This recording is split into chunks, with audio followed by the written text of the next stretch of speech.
As suburbs grew, many middle-class citizens who could afford it moved out of their city dwellings. These empty buildings were converted into multifamily units for factory and mill workers. These tenements were low-cost apartment buildings designed to house as many families as the owner could pack in. Tenements were known for being cramped, often with poor lighting, ventilation, and sanitation. A group of dirty, run-down tenements could transform an area into what's called a slum. Slums were known for poverty, overcrowding, neglect, and pollution. Before long, the old residential neighborhoods of cities gradually declined. Trees and grass disappeared. Hundreds of people were crammed into spaces meant for only a few families. Soot from coal-fired steam engines and boilers made the air seem dark and foul even in daylight. And open sewers attracted rats and other disease-spreading pests. Fire was also a constant danger.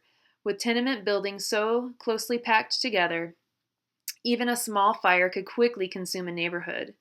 Once a fire started, it leapt easily from roof to roof. As a result, most large cities had major fires during this period. Chicago experienced one of the most devastating city fires in 1871. 18,000 buildings burned and 250 people died. This fire caused what would be $2 billion in damages by today's standards. And another threat to tenement life was disease. Cholera, malaria, tuberculosis, diphtheria, and typhoid thrived in crowded tenement conditions. Especially in sweltering summers, disease spread rapidly. The American public learned about the horrors of tenement life in 1890 when a reporter named Jacob Riis published How the Other Half Lives. Hoping to generate public support for reform of the tenement system, Riis painted a bleak picture of New York's tenement life.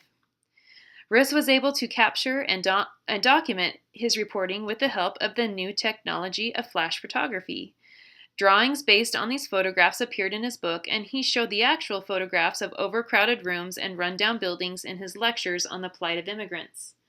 As a result of Riis's work, New York State passed the nation's first meaningful laws to improve tenements.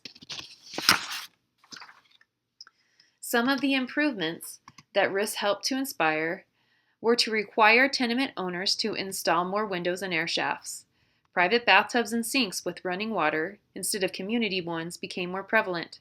Cities began building reservoirs and waterworks to collect clean water far from the city and filter out impurities. And a 1901 law required hallway bathrooms to replace backyard outhouses. As you can see, rapidly growing cities faced many challenges and proved difficult to govern. Urban growth put pressure on city officials to improve police and fire protection, transportation systems, sewage and garbage disposal, electrical and water services, healthcare, and the list went on and on. To provide these services, cities raised taxes and set up offices to deal with people's needs. This situation, where city revenue was increased through taxes, gave cities more responsibility and power. So groups of people began competing for control of city government, and corruption in cities seemed to skyrocket. Now, some groups represented those members of the middle and upper classes who still lived in the cities, while other groups represented the new immigrants, migrants from the countryside, and workers, people who now made up the majority of the population in most cities.